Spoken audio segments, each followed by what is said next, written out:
Welcome back, class, to my office here at the Fulton Meadow Street building in Ithaca, New York.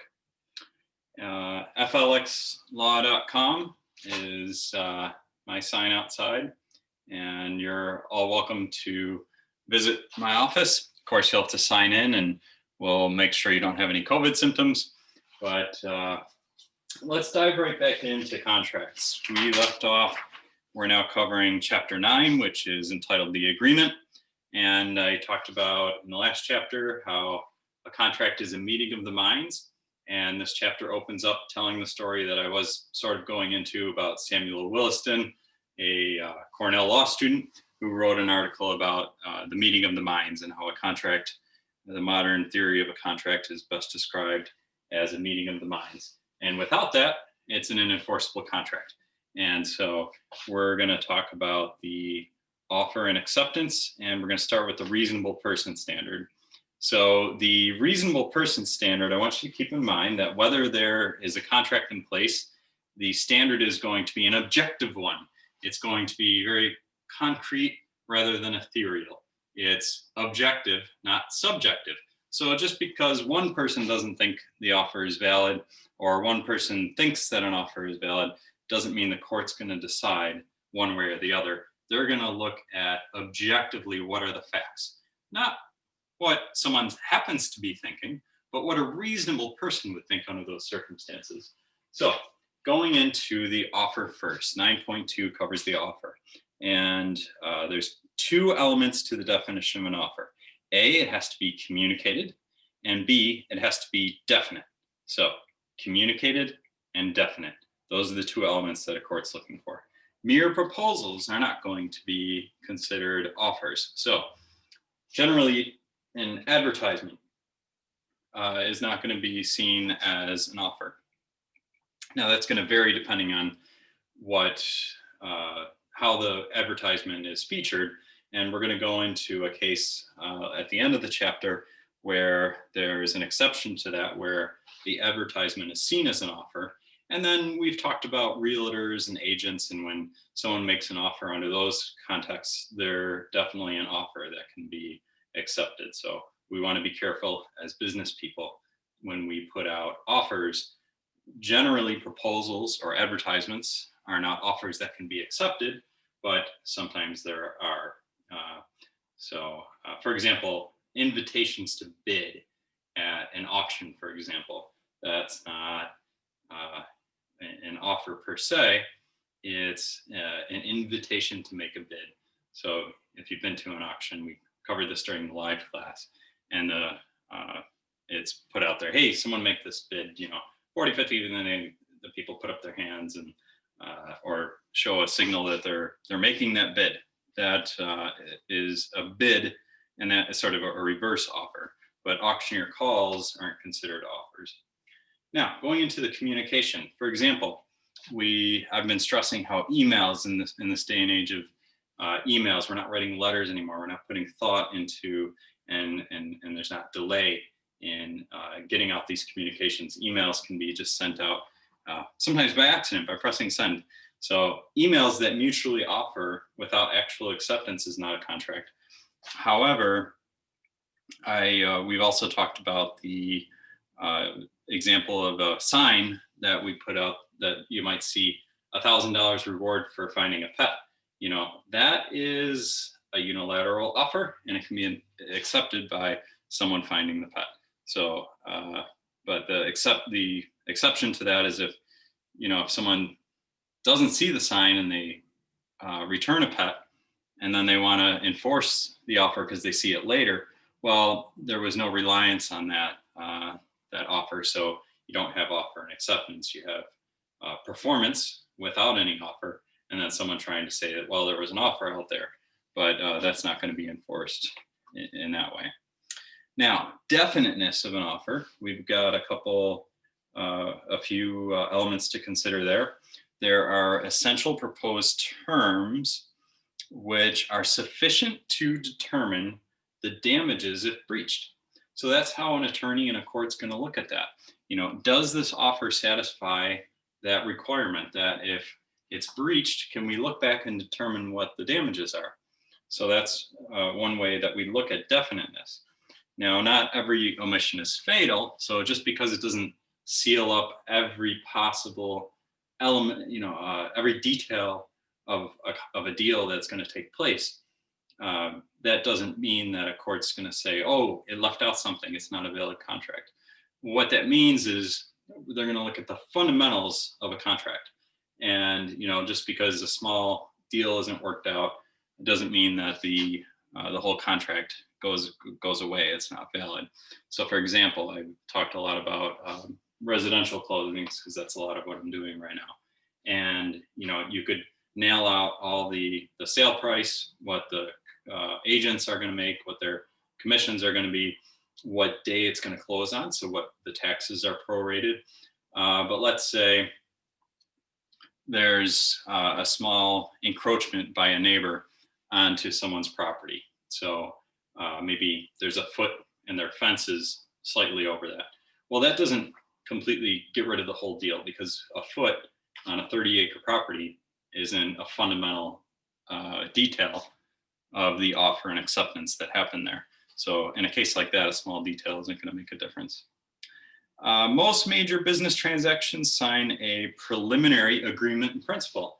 So, before the lawyers get around to it, we encourage in the United States, we encourage people to do business before the lawyers get involved. And if they can get together the fundamentals, they can maybe nail down some of the agreement in principle as to what the contract is going to be. And even at that stage, just because the lawyers aren't involved, or some of the official parts of the UCC or the restatement second aren't satisfied, that can be an enforceable contract, an offer and acceptance. And the example in the book is a case between Pennzoil and Texaco, where they did a memorandum of understanding that Getty Oil was going to buy the shares of Getty Oil was going to sell to Texaco, but they had already made a deal with Pennzoil, and Pennzoil sued because they had released a memorandum of understanding, and Texaco sort of undercut them and made a cheaper price. Well, that memorandum of understanding was considered a official contract at that point and was enforceable. So there was a lot of damages in that case. It ended up settling for much lower than what the damages were. But just keep in mind, if you release a memorandum of understanding, that even though it's not a contract, something like an agreement in principle where the fundamentals are laid out, that is going to be an enforceable contract. Now, the UCC, we've talked about the sources of contract law, and we've got the restatement second, and then the UCC. And the UCC, the Uniform Commercial Code, has been adopted by all US states and many, many countries. And it's developing, it develops, it evolves, and then those things get approved by the states or at the international level by countries. And the UCC approach, just so you know, is more liberal than common law, and the intention of the parties is more important than the formalities. So we're looking at the concept of good faith, which we've been discussing in business law almost in every chapter, versus unreasonably disproportionate. So those are the standards for the UCC, sort of emphasizing intent. All right, the next topic is duration of the offer, covering the concept of revoking an offer. Generally, the rule is that you are free to revoke an offer. And under the common law and UCC, that's any time before an offer is accepted. There are certain types of offer that are considered irrevocable offers. So partial performance of a unilateral contract creates the option. For example, the example in the book is Arlene cannot decide to buy a car. Okay, so Neil is selling a car. She can't decide whether she wants it or not. So what she does is she offers Neil $25 to keep that offer open.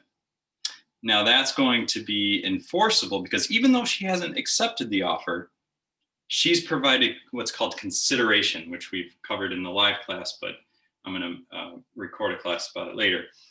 she's provided consideration to Neil. So Neil can't now withdraw the offer because he's taking $25 of Arlene's money. And that's an important concept to consider in business law.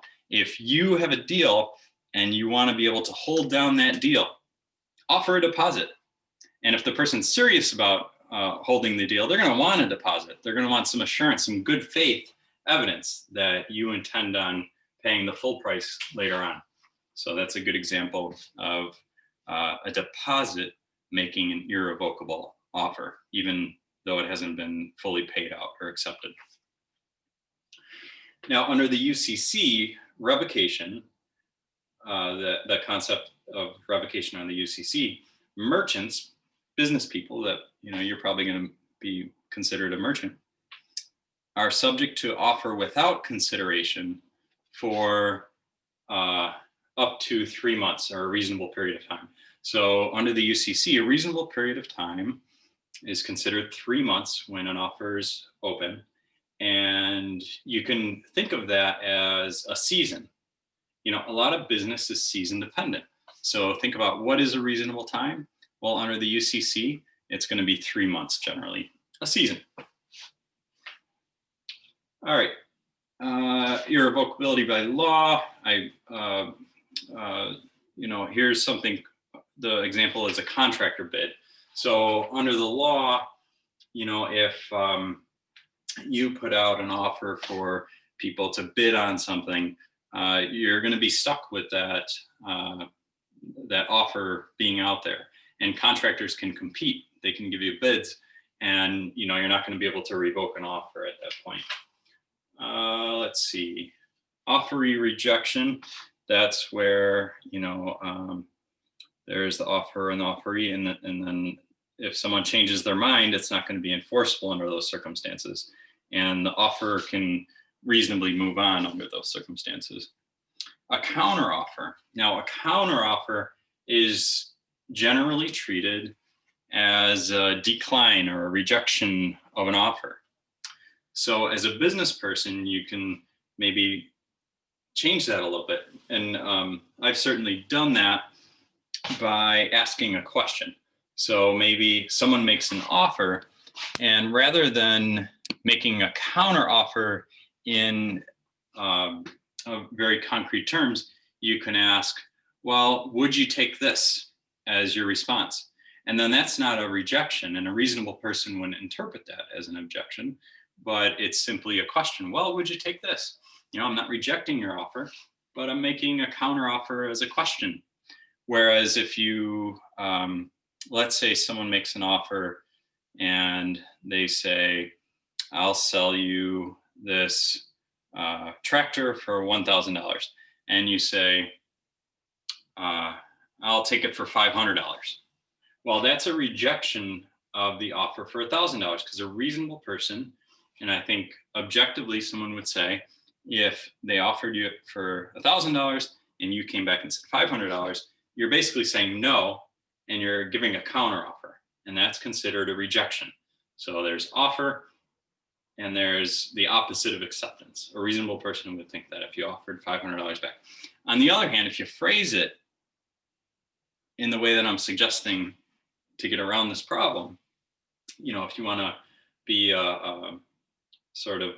you want to haggle a little bit, you want to be able to bargain your way. You can, someone says, I'll sell you the tractor for $1,000. And instead of saying,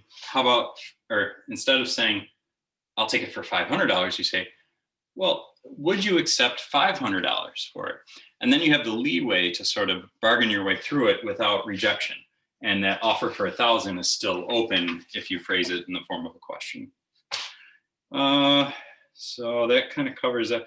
A time lapse can also be considered a rejection. And like I said, a reasonable time is generally considered 3 months under the UCC. And it has to do with the season. I mean, think about it. Like, a lot of things are dependent on the season. So if you're selling pumpkins are generally, we're sort of at the end of the season here, going into December, as I record this, where they're not as valuable as they were around Halloween. Now we go into the Christmas season, and obviously things aren't as valuable as they are after Christmas if someone is selling them like Christmas lights or gifts, certain gifts that are only valuable around Christmas. Destruction of subject matter, that's going to terminate the offer. So if that tractor was available and lightning strikes it and blows it to pieces, well, someone can't take you up on the offer at that point. And then post-offer illegality. So for example, if the Federal Drug Administration rules that some type of exercise supplement like creatine is illegal to put on the market, if someone accepted the offer to buy that creatine or whatever the supplement is, and the FDA made it illegal, well, you're not on the hook if you made that offer and someone accepted it. It's become null and void if it's illegal after the offer. All right, moving on to 9.3 in acceptance, we've got the definition, and that's a promise of performance or partial performance. Okay, so promise or performance / partial performance.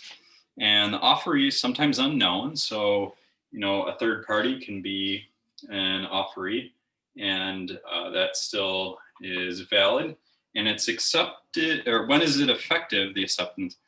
The offer is valid, or the acceptance is valid when, anything is communicated. So an instantaneous communication, stipulations by mail, fax, email, things like that. Even a carrier pigeon could be a way to communicate that. We've got sort of an antiquated mailbox rule, but it's customary on an offer that, once they put it in the mailbox, that's the time that it becomes effective. So, but now I think mostly we're dealing with email, and it's instantaneous. A lot of that is becoming obsolete, which transitions into the next part of the law about electronic communications. So under the Uniform Electronic Transactions Act, or UETA, you can't say that something isn't valid just because it's not, there's not an ink signature. Now, the annoying part of being a lawyer in New York is that we're not a party to that act. So 48 states have adopted it, not New York. And our version is called the Electronic Signatures Records Act, or ESRA. And so when I'm doing my business transactions, there are many exceptions in New York that don't apply to the other states who are part of that act. And we have our own set of certain types of documents where a contract can demand that electronic signature isn't good enough. I think that'll change sometime in my career, and life will be easier, especially during the COVID time. We don't want people needing to come into my conference room and sign things. I mean, it's just another point of contact, another risk of people spreading the disease when we have perfectly good computers and computer literacy. And law offices need to evolve, and they need to adapt themselves to what other businesses are doing everywhere else. And New York should be progressive. We should be, we shouldn't be clinging on to old things like that, just in my opinion. All right, moving on to the cases in 9.4, objective intention. So this chapter focuses on, the rule that the standard is objective, or a reasonable person standard, not just what people happen to be believing. So this case is Lucy v. Zemmer, and it's from Virginia in 1954. And the context is a cocktail party. And you've got two couples maybe telling jokes and talking about their business ventures at the same time. And then Zemmer says, I'll sell you my farm for $50,000. And Lucy, these are our last name, Lucy says, well, I'll take you up on that offer. And Lucy goes ahead and puts together a written memorandum, a little contract, and they sign it. And not only does Zemmer sign it, but he has his wife sign it. And according to Zemmer, he says he's high as a Georgia pine. He's under the influence of intoxication. And we'll go into that defense a bit later. But he's trying to use that defense that he's intoxicated. And under certain circumstances, that would be a defense. But in this case, we're using the objective standard, and he tells his wife, go ahead and sign it. It's just a joke. That's what they say that he said, but the plaintiff, Lucy, didn't hear that, or says he didn't hear it. And in any event, it doesn't matter. The court looked to the objective creation of a contract, and a writing was turned over. It was signed by both parties. One little fact is that Zemmer offered $5 as a deposit, which we talked about earlier, could help to solidify the acceptance, but Lucy said, no, don't worry about it. But he gave him that written contract. And the next day, Lucy goes and hires an attorney to review title, which is mostly what a lawyer does when we're doing a closing involving real estate. And, so he invests in an attorney. So objectively, he's operating on a contract, and that's a reasonable assumption the court determines. And, when there's a trial over this, and the seller basically says, I was joking, I said this in jest. Well, the court looks and says, well, that's quite a joke. A reasonable person, if they had a signed contract by both husband and wife, a reasonable person might go to an attorney, spend the money on that, and secure $50,000 to buy the farm. And that turned out to be an enforceable contract. Next case is Lefkowitz versus Great Minneapolis Surplus Store. And it's 1957 in Minneapolis. And you've got an advertisement. And I said, generally, advertisements are merely just proposals. They're not actual offers. But let's look at the language in this one. You've got the Great Minneapolis Surplus Store. They've published in the paper that you come down to our store at Saturday, 9 a.m. on April 6, 1956. And we've got 3 brand new fur coats, regularly $100. You can get them for $1. And Lefkowitz gets there. He's the first one there. And suddenly the owner of the store says, oh, we have a house rule. We only sell to females. We can't give you this offer to males. Well, that's not specified in there. And he went down there with his dollar, and he thinks he's entitled to it. And the store says, no, we created this house rule. But that's not spelled out in the advertisement. And Lefkowitz went through the trouble of going there. Maybe you can understand where the court's going with this. But the next Saturday, they made another advertisement, still didn't publish the house rule. So Lefkowitz goes and says, I want to get one of these fur coats. And this time we've got one at $139.50 for $1, or we've got 2 at $89.50, and those are each $1. Special time only. And what they say in the advertisement is first come, first serve. They say that both times.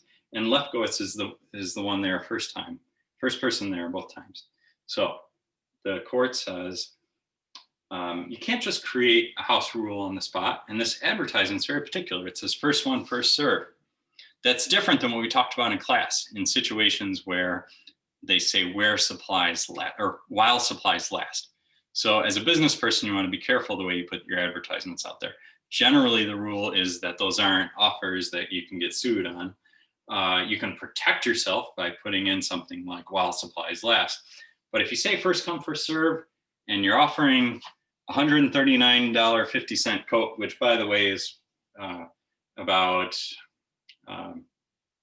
10 times that value these days, according to the book.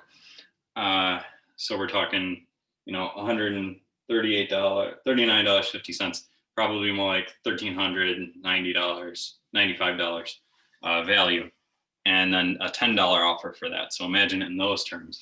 If you went through the trouble of being the first person in line and the advertisement's written that way, well, then you're on the hook. And you can't just create a rule that, and these days it would seem discriminatory that a man couldn't buy a fur coat and it was only meant for women.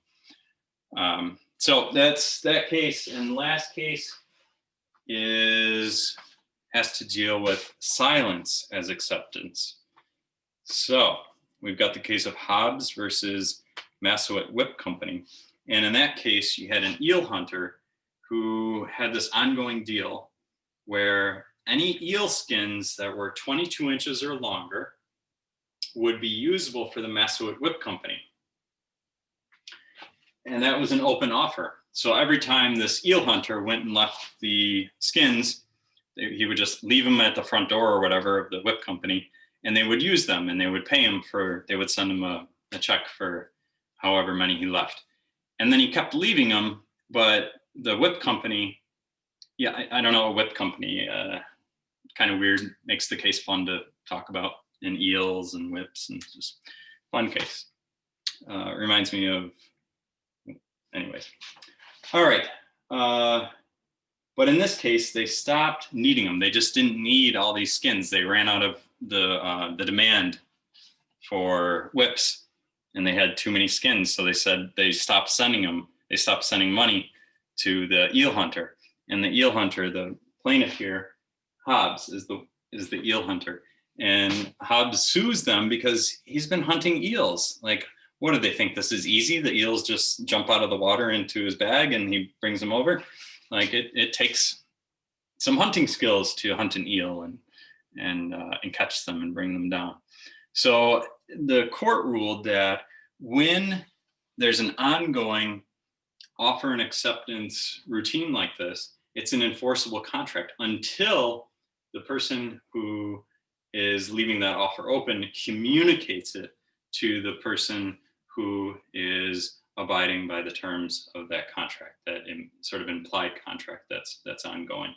So that's the lesson in chapter 9, and looking forward to chapter 10. Thank you.